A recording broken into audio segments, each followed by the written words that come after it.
Kyle here from allmediareviews.blogspot.com. Try to make a quick video, Marillion, trying to, escalate the Marillion catalog. So, Season's End from 1989 is the one that the random number generator came up with in terms of the placing. So, here's my CD. This was the first remaster Marillion CD I think I bought. I think so. And so I got this. This came out in 98 or 97. And so I never really knew. I always thought of it as a double disc. Here's one of the... I don't have my jewel case around here, unfortunately. But 2 discs out of my book. So I think of this album most for Easter. First and foremost, because I'll admit that when I first got into Marillion, I got the 6 of One Half Dozen of Another compilation, and I also got Made Again, the live album.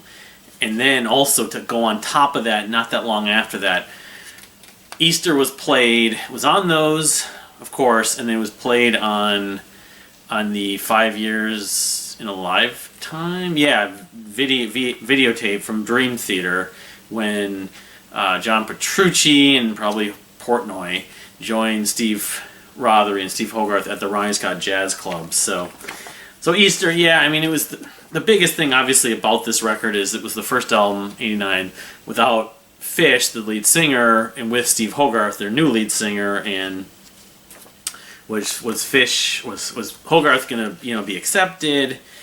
And of course, also a lot of these songs. Here, I'll show the track list. A lot of these songs, you can hear, like Fish's album, Vigil in the Wilderness, which I have. I'll show maybe in a later time. Do some video on Fish.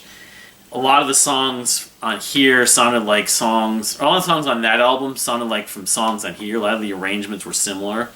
So in other words, a lot of these songs, at least the skeleton part of them, or the early stages of them, were co-written with Fish. Now I think Hogarth also wrote some of the lyrics. Maybe he was still involved, but it was a classic case, kind of like with Dream Theater when they had a new drummer. All the drum parts were already written by John Petrucci on their new album after Portnoy had left. So, but Easter's a great tune.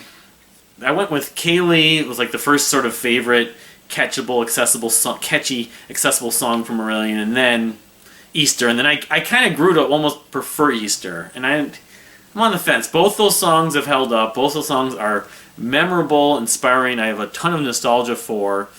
If I had to go with one, though, I probably would go with Easter. That inspiring part on the last couple minutes always gets me. That little hook that Kelly plays.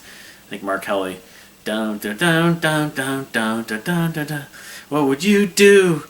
All to love. Down, down, down, down, down. But, and the thing is, I'll say that was like the only song I'd heard from this album for a long time until I bought it. That I knew of. I mean, I'd heard some of the other hits, like Hooks in You, Uninvited Guest. Those two. And I'll admit that Hooks in You is along the lines of No One Can, and but the other track on Holidays Needs, that was just, it sounds like, I mean, not a pure pop song, but it sounds like Asia kind of, or it sounds like a kind of the younger brother, the secondary version of Incommunicado without Fish. Like, I'd be curious to hear Fish sing that song, see how it would sound, but then I kind of I know it took a year or two, and I bought this, but I like, they played it live, but the 2 tracks that just, I mean, I always liked the opener, King of Sunset Town, although I always used to compare that song to Gazpacho, and I preferred Gazpacho, but Berlin and Season's End, the title track, are definitely my favorites on this album. Totally inspiring. Season's End, it has like an 80s U2 element that I love, like sort of a dreamy, escapist, sort of having to do with weather, of course, Season's End, and like the end of it's kind of snow in England, it's a sad tune, but it's beautiful, it's very melancholy, that track. And then Berlin is, I'm not sure the exact premise of the lyrics, but I get a lot of it with Nazi Germany, a lot of like, because it's very dark about, like talking about wartime, guns, that kind of stuff.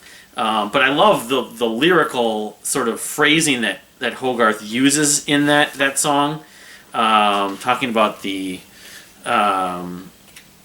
baker, the candlestick maker, the saxophone also.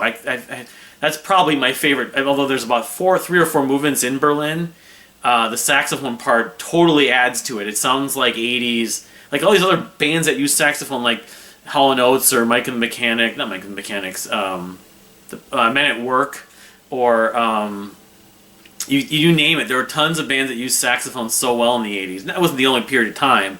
Jethro Tull did it in the 70s, of course, so did Springsteen, but oh man, that song gets me every time. It's The Quick and the Dead. And then I think of The Quick and the Dead, the movie, and also like a Western for some reason when he brings up that lyric. But it's a dark lyrical song, but it's just like a sweet.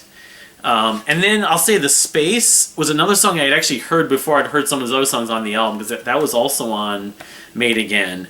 And I kind of liked it, and that was when I was not sure I really was accepting Hogarth fully as a singer. I immediately liked Fish. Hogarth, I had to warm up to an extent, and I kind of thought of The Uninvited Guest, which I like with that song, but The Space I would say I like more. The whole synthesizer organ part that Mark Kelly uses, I don't know if I think it's probably just synths, but it's very classical almost sounding.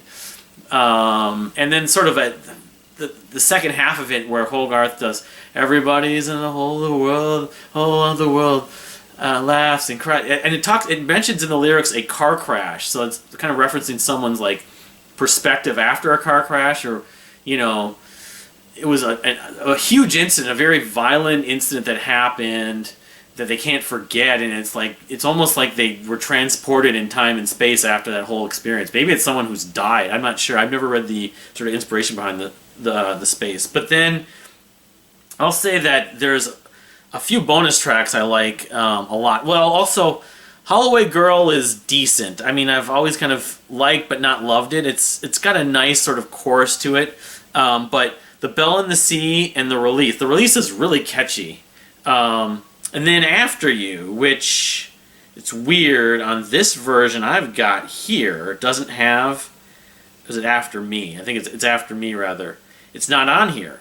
It's online, though. I know but that's weird. So there are different versions of the remaster that I have it. And maybe it's a misprint on here. I could ask maybe the fans online, because it doesn't show it. But After You is, I think about the name The Dog After You. That's a very inspiring song. In fact, it's After Me, I believe. Not after. I always think it's called After You. It's After Me.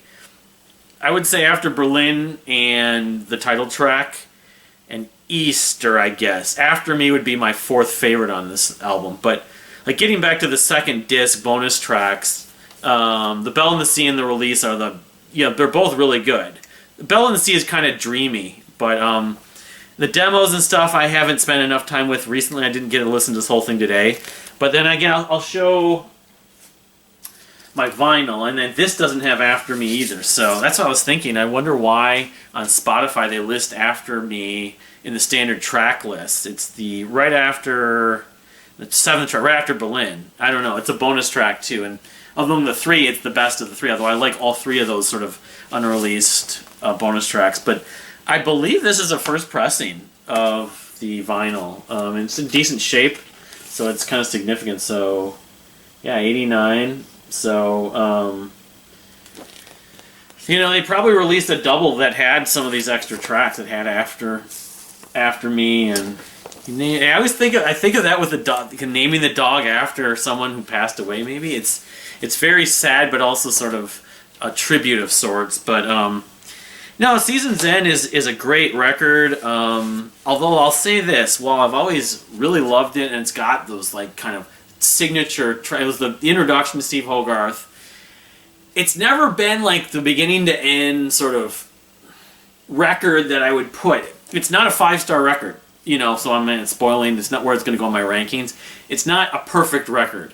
It's a very good record, although I think it also is the production and the sound of it, even the remaster, still sounds of its time to an extent. It both gives it a charm, but at the same time it has its limitations, and so I think The King of Sunset Town is probably the track that I mean, and I'm not thrilled with Hooks in You. It's just, but King of Sunset Town has this, like, if it was written and recorded by the band today, I think it would sound better. It'd be more up to date technologically or just production wise. So I think that's about the only thing that I mean, this is a great record. I mean, in 1989, I had there were a few records I really loved. We did a list recently, and it was up there. But I know some people consider this their favorite, or the favorite of the Hogarth, or the Fish people that still like the early Hogarth. They really praise this record, and I understand that.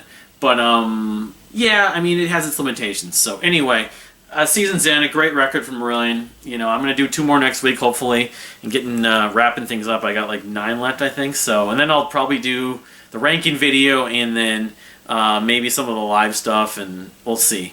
But anyway, what's your take on Season's End among Marillion fans? Please please leave a comment if you'd really appreciate that. Give it a like and subscribe, and we'll see you next time.